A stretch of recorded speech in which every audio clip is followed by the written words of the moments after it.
All right, it is almost 6 o'clock. It's 5:50, and I just hitched up the trailer and I'm headed through the pasture to pick up Dunmire, one of the mares that I'm hoping to make the Mustang Classic with.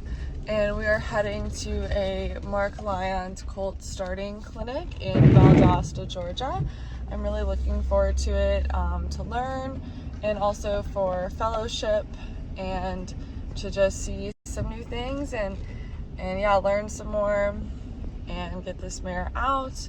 She is pretty well started like with her groundwork, and she's worn an English saddle a handful of times, but it'd be cool if I got her like under saddle in the first ride on at this clinic. So I will take you guys with me and update you, and let's go get her loaded. Looking good. Good girl. All right, Dunmire is loaded. She really hates the light, but I'm gonna see if she'll take a little handful of pellets. Oh, so yummy. You sure? Oh, I know you want it. Good girl. I know. Good girl. Good girl. What do you think? What do you think? Find it? Hmm? Don't worry. I'll have a man's look. Good girl. So as you can see, Dunmire and I made it to the clinic safely. I did want to take a minute to highlight the incredible accommodations on site there. This wonderful cabin me and several of the other clinic attendees were able to stay in. And it's just such a cute, cozy place, so I wanted to highlight it here, and I'm really looking forward to being back at this property again for future clinics or horse shows.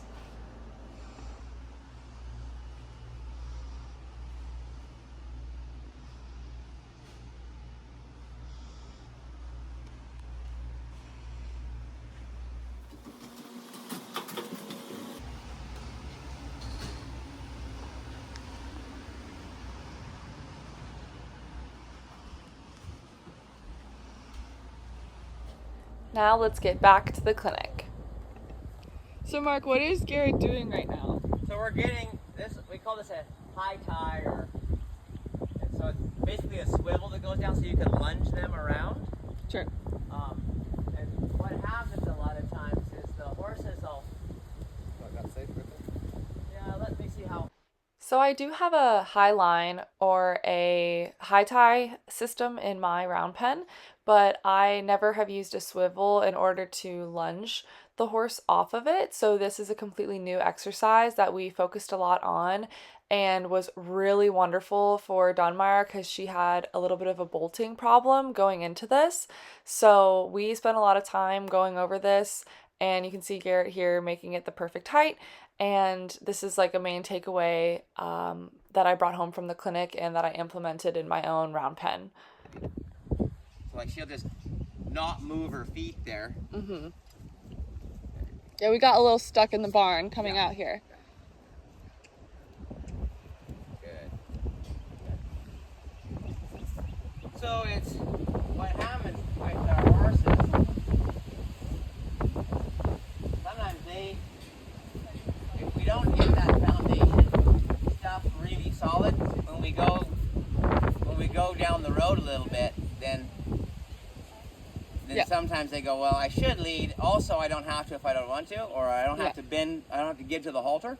And then what happens is they get a little worried and they go, this is one of those times when I don't have to. And when you have an emergency, that's when it's most important that they listen to and obey directions. It's not really.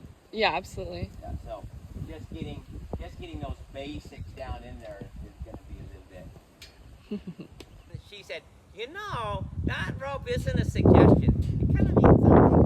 So we want her to just kind of get used to that a little bit. So she's like, oh,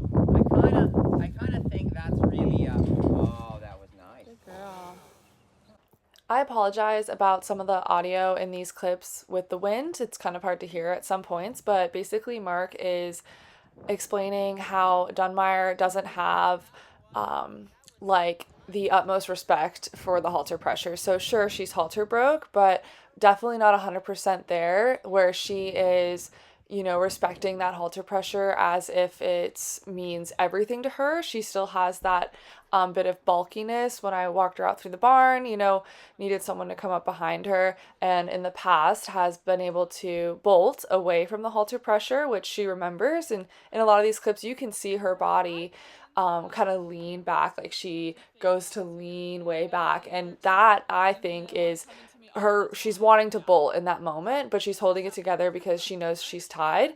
And, the tree is stronger than she is, and definitely much stronger than I am. 75% of the time. Also, really it's the halter. Like whatever that halter tells you to do, that's what you should do. On the ground. And so what that does is kind of helps them not be able to pull as much because their feet don't weigh as much, so then their feet just kind of slide a little bit on the deal. I will try a little lunging. So what I can do is just say, hey, I'd like you to go around here to the... Good. That was right. Good. So see, she got in here pretty good because the fence was there, and then she got out there, she's like, I think I'm leaving. I'm going away from that scary fella. Yep. And then the rope said, no, you should reconsider. Thank you. That's what I'm looking for.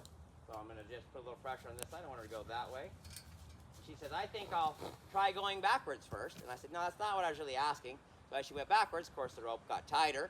And she went forward and over. And I said, right answer. Forward and over. Thank you. Good girl. Forward and over. Thank you. And of course, she's naturally making more work for herself because she's moving sideways, side passing, lateral movement. So it's easier for her to walk forward. So I'm not really, I want her to like walk forward a circle, but at the moment I don't really care because she's making life, she's working harder than she needs to. Yeah, I've had trouble teaching her to lunge like not on the rail like this. Like you can see she just wants to come in right away. Yeah, which is fine. We just go, not bad, not the worst thing ever. Also not exactly what I want. So we'll Right. And what happens is when you add pressure, then she wants to back up. Yeah. So this kind of helps teach her, hey, you can try to go backwards if you want to, but it's just going to get pulled on. Yeah, and she did succeed more than once. Yeah. And that's why she's like this. Yeah.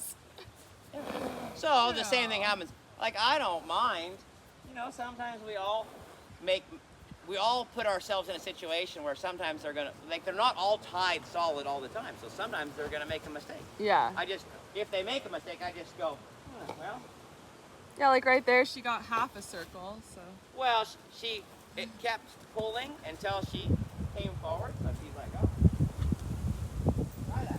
She said, that doesn't work very well. You're right, it doesn't work very well. It's like, you are way stronger than you look.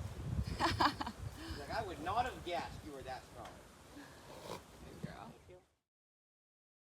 So please keep in mind, it would be really easy for me to cut out and edit out anything that looks even seemingly not great or looks a little bit Western, wild, whatever you want to call it.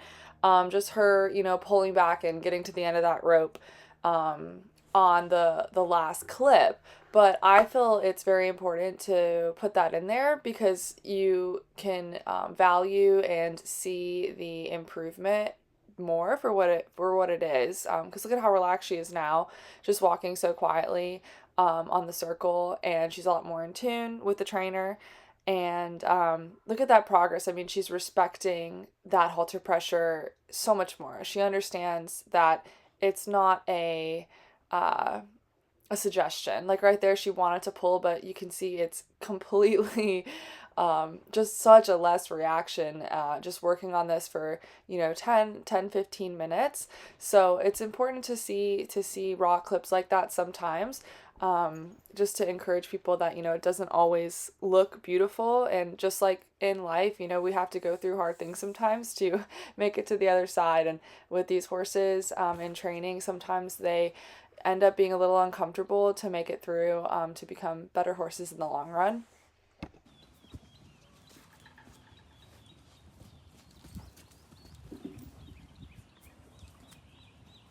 We know that moving the hip over puts them in a physical position where they're not gonna kill us. Right? They're not gonna butt.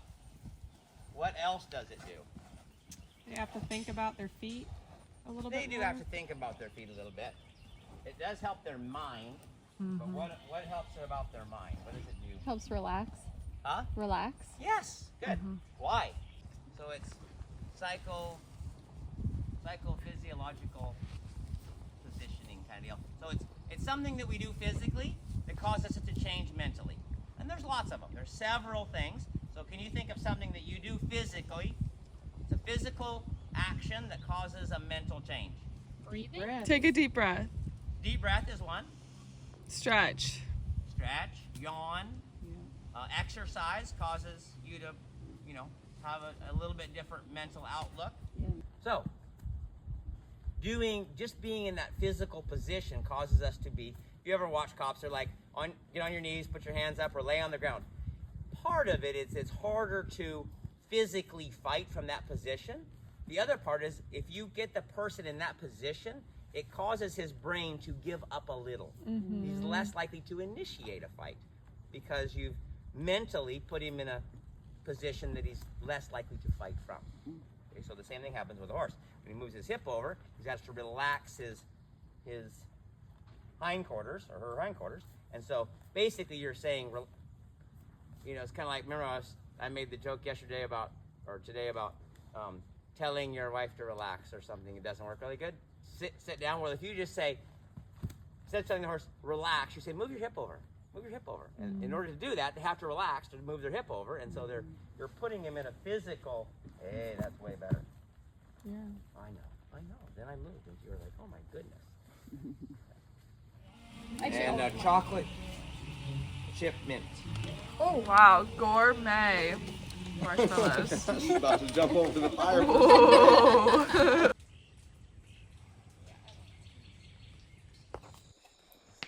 Day 2, Dunmire started out a lot more relaxed with the pony horse and being touched all over. And one of my issues I was running into before I brought her to the clinic was her being reactive to me bending down next to her. So like bending down and touching the girth area was a problem before coming here. This is her first time ever wearing a snaffle. Like say if I don't think she'll let me get down there and pet it, or tie it, I can just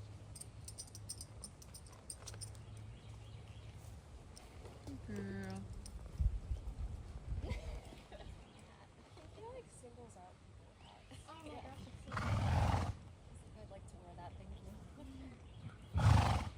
May I try it on?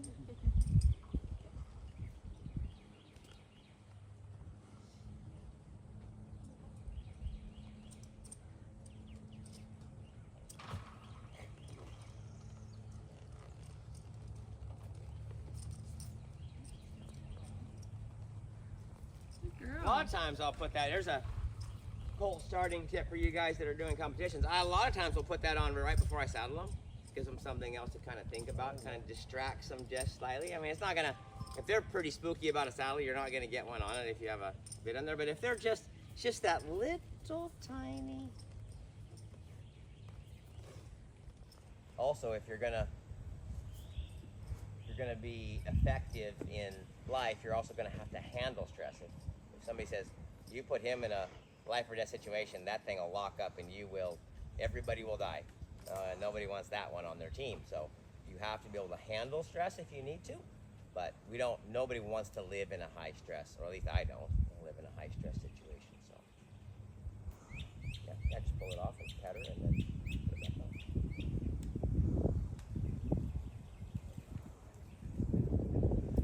Good, perfect. That was really good. You just put your hand out, she moved away, and you just kept going and said, hey. There you go. Good.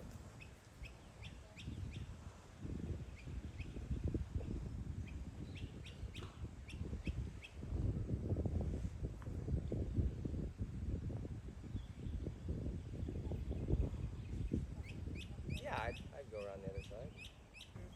You know, it's a social interaction with another living, breathing, decision-making thing.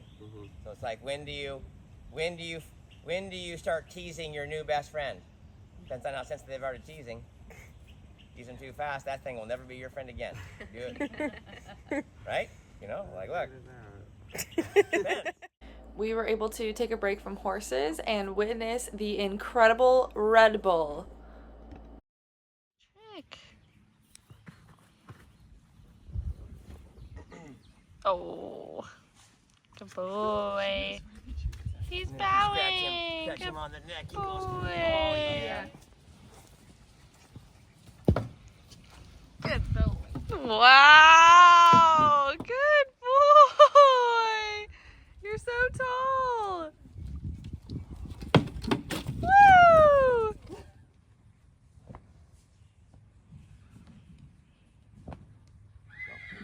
And it's always good when they're just a little bit, you know, they're a little bit.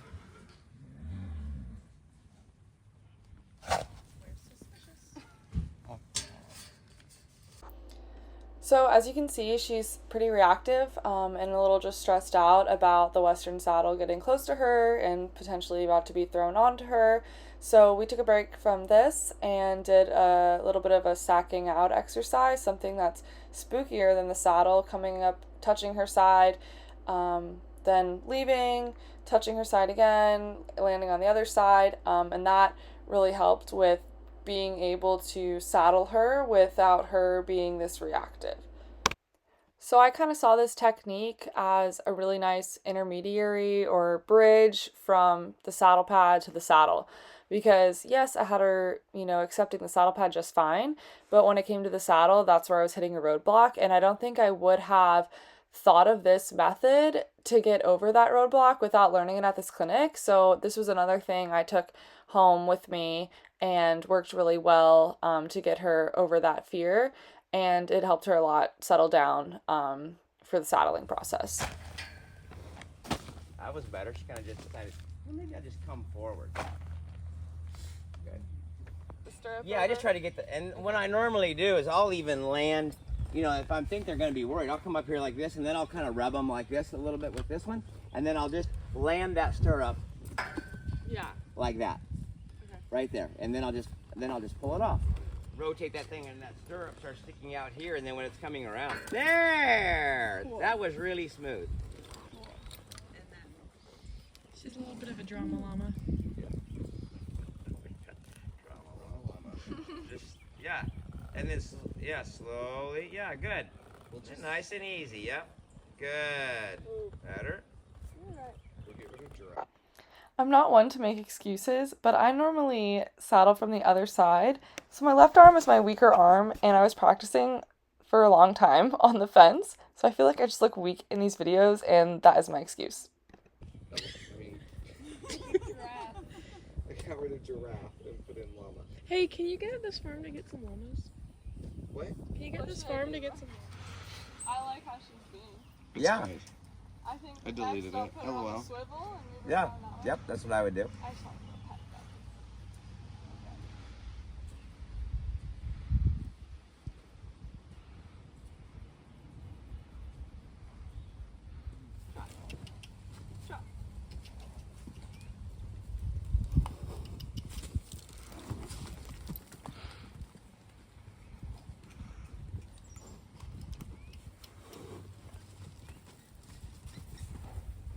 There you go. Good. Stop.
So after she did really well on the high tie, I did want to send her out to use the full width of the round pen because I wanted to see her lope or canter, and it is not the prettiest thing in the world, but I really did want to include it in this video because I think it'll be great to look back on when in a few months this mare will be competing in a dressage test, so hopefully her canter comes a long way from the starting point here.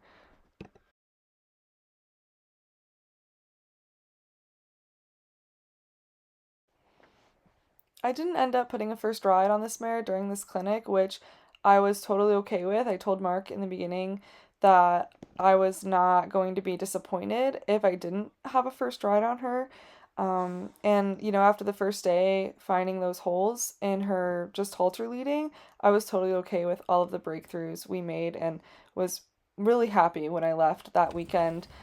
This is her back at home, you know, with a English or with a Western saddle on and getting sacked out and just doing really good, made leaps and bounds after going to the clinic. I can't thank Mark enough for his great teachings. I love the way he breaks things down, and it was kind of like drinking from a fire hose. I just learned so much and brought a lot home with me. And also the fellowship with fellow trainers and horse people alike. It was just a really great experience. So I'm glad I could be there with Dunmire and some colleagues. Thank you so much for watching, and as always, don't forget to like and subscribe.